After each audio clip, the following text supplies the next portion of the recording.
to do, and there's, the Prometheus community is still trying to expand on good ways to improve these things. So if we're talking about like customers that have deployed Prometheus and have applications, of course, the first thing that needs to happen is the customers need to instrument their applications. And so, yeah, it's kind of underwhelming when you're first looking at it. Like if you're talking about running an application in a Kubernetes cluster, you get some container metrics, and yeah, you can see how much your CPU and memory your pods are using, but that's not super interesting. The interesting stuff comes when you start to actually add custom application metrics to your apps. Yeah. And I'm looking at that right now in the GitLab code base. Like, we're looking into things like, I'm looking at in the Rails code, we track, we use Redis as a cache. And we're looking for better insight into how the application uses the Redis code so that we can find out where our performance is going and when we're having performance problems with the application talking to Redis. So, we can, we want to be able to tell based on the data that we get from Redis and the data we get from the Rails app, if there's like a mismatch, or if it's just the Rails app is hitting Redis too hard, and which controller is using Redis the most, and things like that. And like, what does the heat map of performance look like? So, the hard part to tell the customer is like, well, you got to start adding instrumentation to your code base. And that's where things start get really interesting really fast.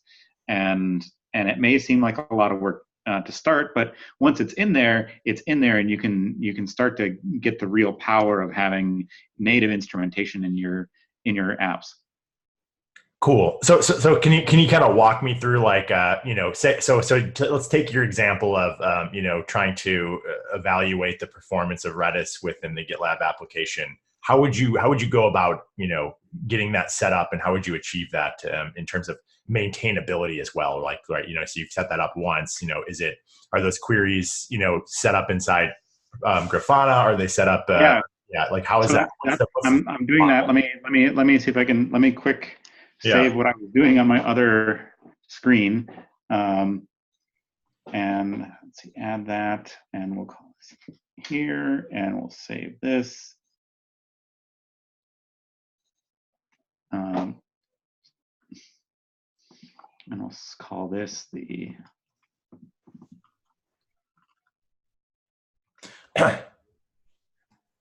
Well, while you're getting this set up, I did hit the record button after I kind of introed this. So I just want to, because we do want to share this with the CS team as well. Just to give a quick intro of what we're doing here, Ben from the monitoring team is helping us kind of walk through how somebody utilizing Prometheus and Grafana packaged in our Omnibus package, how they can best utilize that inside their own application code to monitor what's going on in that inside GitLab and inside Grafana. Whoop.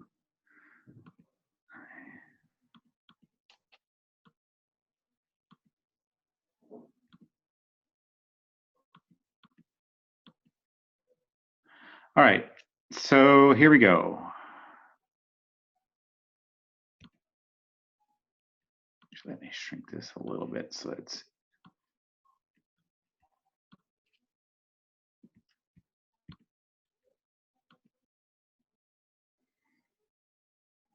Oh, that's not what I wanted. Let's share. There we go. How does that look? You can see my Redis dashboard that I'm starting up right here. So I was just looking at some metrics for GitLab.com, and we have this cache operation histogram data, and I wanted to look at the projects.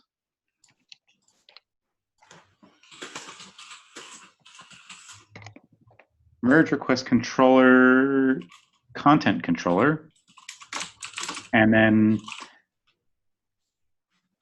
I was actually working on this for the first thing I tend to do when I'm working on a dashboard like this is I create these template variables, and so I'm going to duplicate this one, And I'm going to actually select the controller.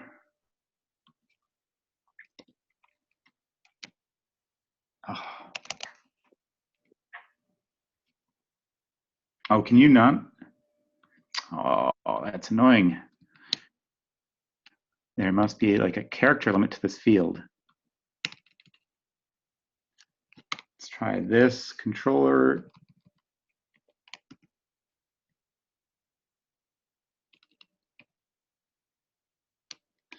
And what we want is actually, once we have the controller, we want to get the action, because of course, and then that should populate down here, and we can see that we populated widget.json. And so now, oops, I need to edit this again because I have the wrong thing written there. And then, yeah, so we have controller, and then we want to get the action. Update. Back. Yes. All right, so now we have some nice labels. And so real quick here, so what you did there was you queried GitLab for that controller to get the data in there, and it outputs into that JSON, that widget JSON file, and that's what's displaying the data here. Is that am I understanding that correct, or what is? No. So what I'm doing is in the GitLab Prometheus data, we have a whole bunch of metrics, and what we're looking at here is controller. I see. Controller, action, GitLab, cache, operations, seconds. Yeah, so we have that. We have this metric, and I already knew what this metric, the metric that I was interested in. This is actually a recording rule that summarizes some data, and if I were to graph this, it's going to be way too much data to look at, and it's not going to look great. So what we want to do, and this is probably going to make my browser super slow, so we want to filter this. So I found this metric. I'm getting these variables populated so that I can filter out for only the stuff that I want.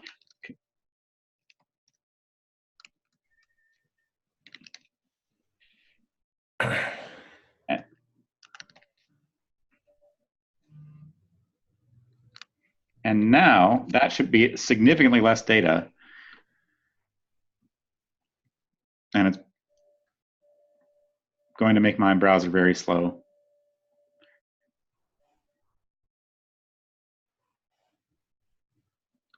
as it tries to. The first thing you did was said, I want to use this Prometheus metric that I've already predefined. And then once you've grabbed that, you've then built a query around that to drill into that data to give you a subset of that data that you're going to then graph out here. Yep. Got it. And I made my poor Mac very unhappy with this query because it's way too much data. Let me see if I can.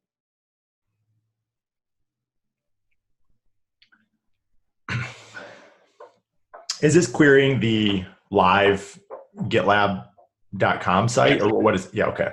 No, so this is querying the live GitLab.com monitoring Prometheus infrastructure. Got it. Okay.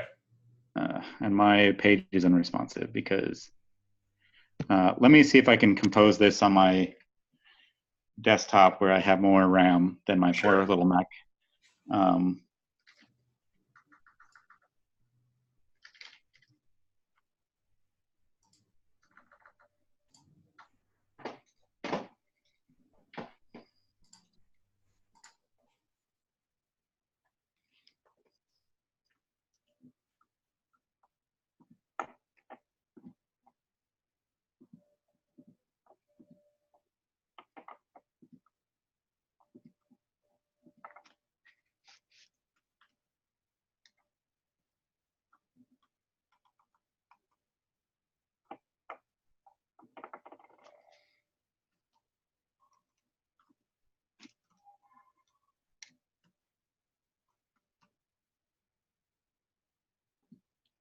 So Ben, this is Josh. While you're doing that, just you mentioned a minute ago the customer's going to have to instrument some of these in the code. I assume that's what we saw with the predefined list of values. Those are the things that you guys, well, they're not predefined. Those are the things that you guys have instrumented inside of the GitLab code, and so that's how you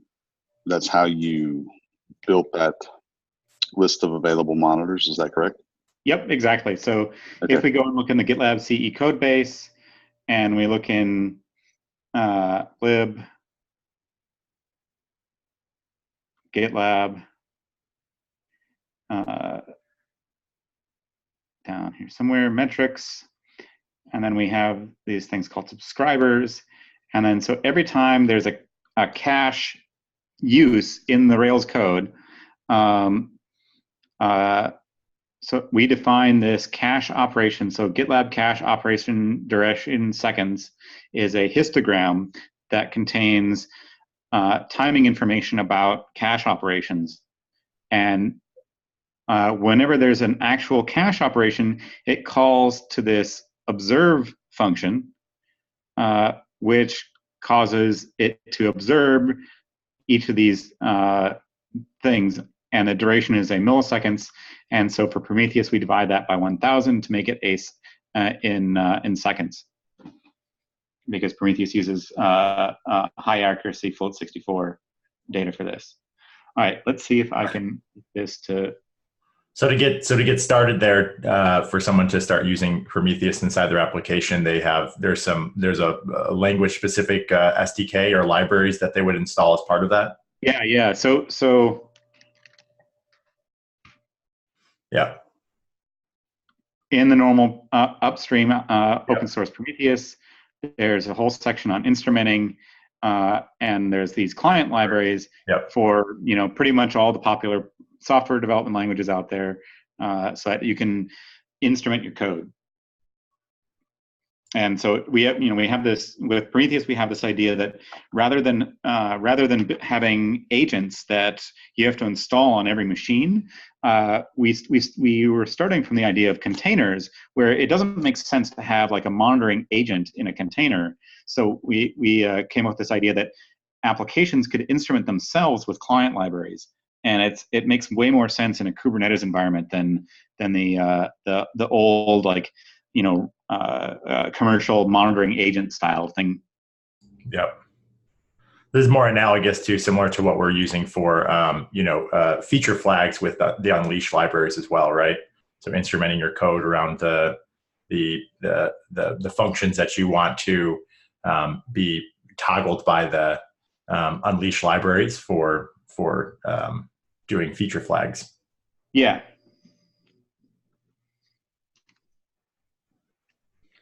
All right, I think that should do it. Except,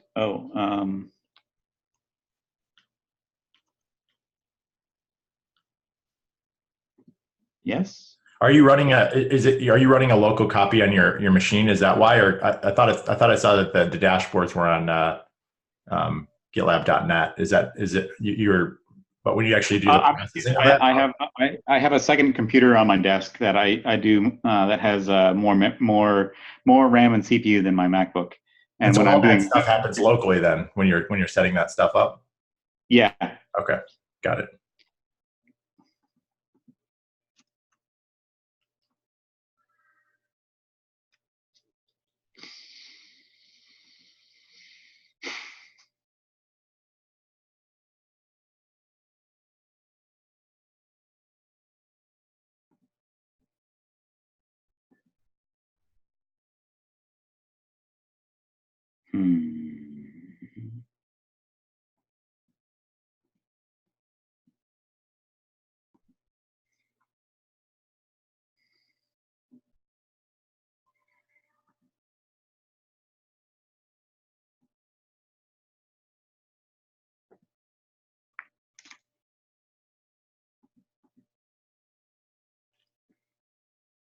I was hoping this would.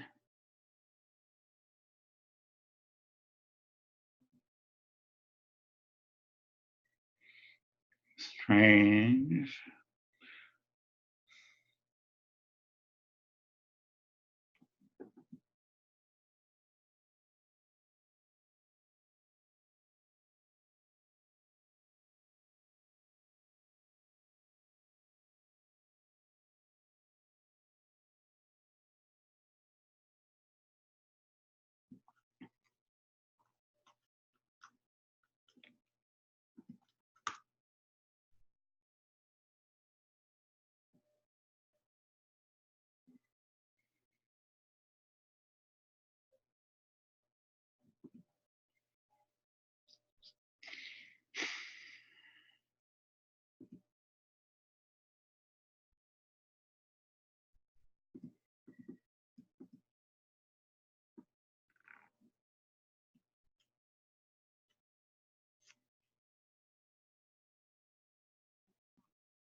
Maybe that's not a good example. Let me see if I can find some better examples.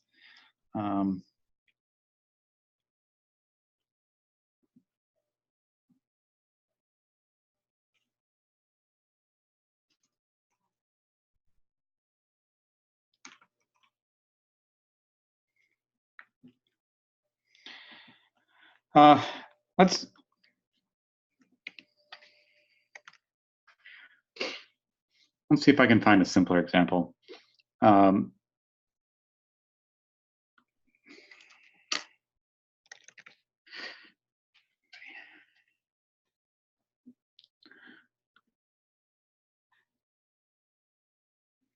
this the one that we want, or is it the work? No, it's the workers one that we want to look at.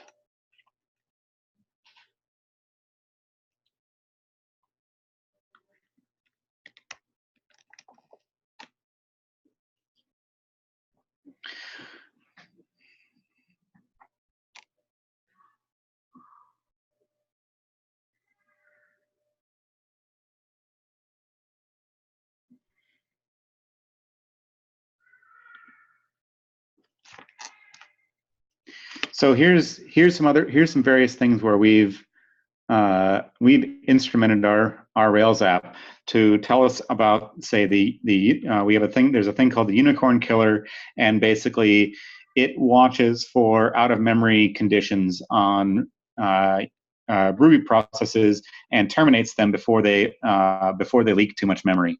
And basically this tells us that how many processes have been killed in the last 15 minutes. And so we have a metric that tracks this, and then this is just a visualization of the various ways that the unicorn killer has kicked in and had killed those processes. And we just keep these queries stored in Grafana dashboards.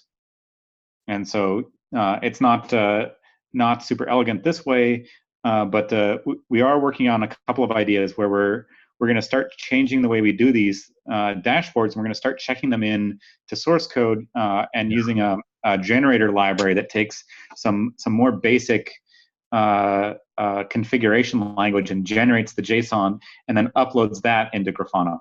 Yeah, that was actually my next question, because I think that's what a lot of people are wondering around is, how do they maintain these types of things in a source controlled way, so that they can have, essentially ephemeral dashboards at that point, and they can move them around from, where their Grafana is located, and also just keep those queries in some sort of, versioned manner.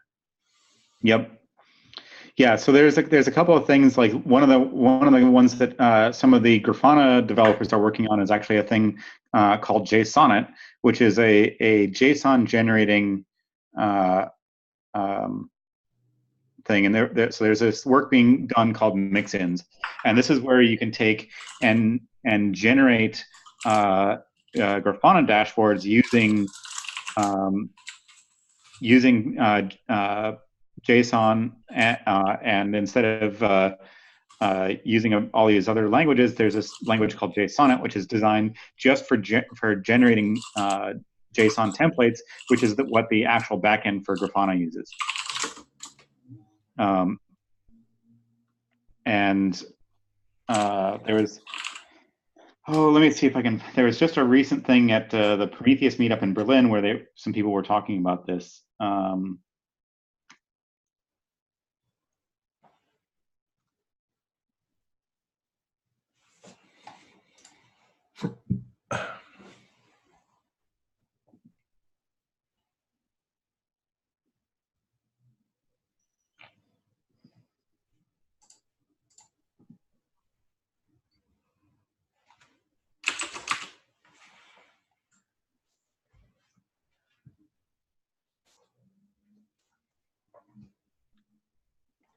Where is?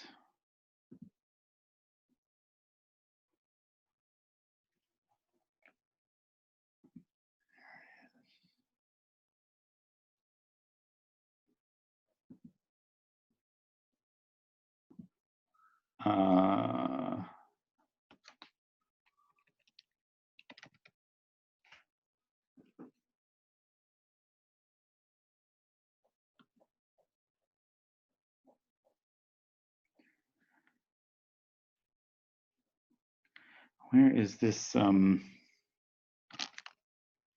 There's just a thing where they were talking about generating service level objectives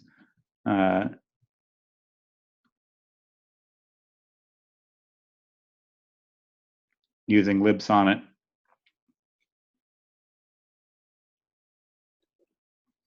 So Ben, you mentioned service level objectives. So is there a way to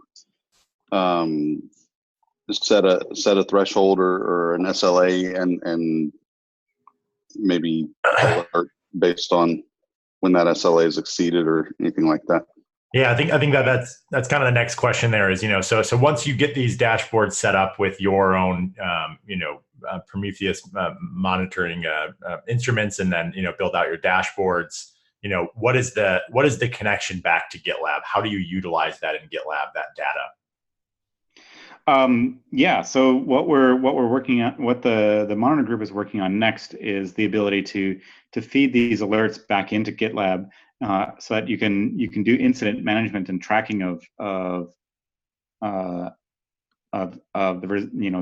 the performance of your application using GitLab.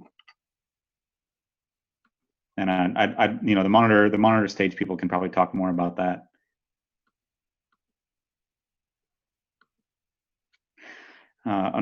Where did they released it, but they didn't actually post the link to it in the meetup. I'll have to find that, but basically there is some work going on, and it's pretty early stage to do some of this stuff as source code.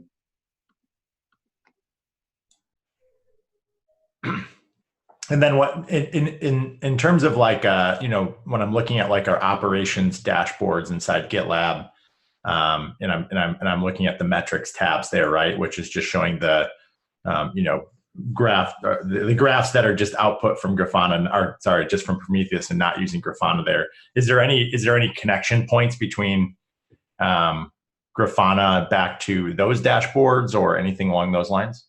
No, not right now. Okay. So right now it's more about, we package in these solutions because we feel like that's going to help you guys as application developers. But really what you're doing in this case is you're using the upstream Prometheus and Grafana packages kind of standalone in some ways, just bundled in with our solution for managing, the connection points and things like that. Yeah. No, so we always use Prometheus as the data collector and aggregator and processor. And then Grafana is an optional dashboard system. Got it. And so is the goal to move away from what we're currently showing in the metrics tabs to use Grafana in that place, or is it? No, it's more the other way around. Is we want to get more stuff more clearly and directly integrated, so that the experience is a little nicer. So Grafana, we spend a pretty significant amount of time clicking and managing Grafana dashboards, and we want to provide a more out of the box experience, more streamlined experience. Makes sense. So if a customer uses the Prometheus libraries and they use it in a standardized way, we can auto populate things. For example, the container metrics and the Kubernetes ingress metrics and things like that. Those are standard ways to do things, and so we can auto build dashboards out of that data. And that's what you guys are working towards now as next steps inside the monitoring team. Okay. What's that timeline look like for having that implementation? It's already there. So at least some of that stuff is already there. And I guess we'd have to get some comment from the rest of the monitor stage to find out where that's going. Gotcha. Okay.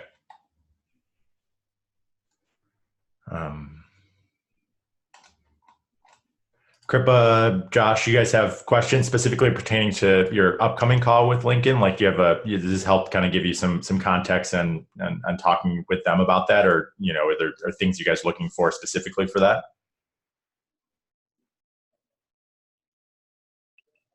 So I don't have anything specific because you know I guess I don't know enough yet to like wrap my head around it yet. So we were just talking about so when we were planning the demo, Samir mentioned exporting uh, the dashboards and then importing into their own instance. But just talking about it now, it makes sense that that's for monitoring GitLab as an app, but not their app. So good question to ask them, basically to clarify. I would think that's what they are looking to do, their applications, what they are building, not GitLab itself. So that's something that I would look to clarify when we're on the call tomorrow. But I think just to give them an idea of what can be done, um, that still might be a good way to demo it, I would think. Just going through the dashboards that we have and how we can tweak it. And um, so nothing, no other questions, just thoughts, I guess. Yeah, yeah. I feel like maybe what you would do there is well, first make sure that, like you said, clarify to see that they are talking about monitoring their own application, not GitLab, their instance of GitLab. Of course, I assume that is the case, because if they did set up Prometheus and did set up Grafana, they're seeing those dashboards that are pertaining to their application now anyway. But yeah, that is good. I mean, because they can also, if they wanted to do some more analysis on their GitLab, instance itself, they could do it in the same way that Ben was showing there as well. Yeah. To monitor those things if they had interest in doing something more advanced with that. I suspect that's not the case given their size. Yeah. Okay. Yeah, but this was very helpful to understand, what we are looking at and what is expected, just the upfront work to get that going. Yeah, I agree. This was helpful, Ben. Appreciate the overview here. Yeah, I think the key now is, for us to go back and try to, distill this down into one, how people go about doing that. Two, what are some common use cases around what people are monitoring in their applications, and how they, based on, kind of what they're trying to achieve as their end goals. And then the third one is more, the future of how we're going to, implement monitoring to GitLab, and what the future of the connections between your metrics that you're collecting and the dashboards back to GitLab, so you can do things like setting thresholds and alerts and taking action against those dashboards, beyond just what you've collected in that data. And then of course, what our roadmap looks like for things like auto remediation and some of those other areas, which I think would kind of span over into some of the other groups, like the secure group and some of the work they're doing on that team. So that might be a good next step, Kripa, is I think that there's some good connection there to talking about the future of the integrations in GitLab, specifically around the secure features that we're implementing. Ben, I don't know if you have much context around that side of things, but I know that the remediation piece of it and the live environments based off of thresholds, we can do some of that stuff now with just the dashboards that are in the metrics tab under operations, but it's pretty limited. So we should get what that future looks like, so we can show them how they could, set up some metrics and things to do some automation around, ensuring their application's in good shape. Cool. Any other thoughts? Any other questions before we jump?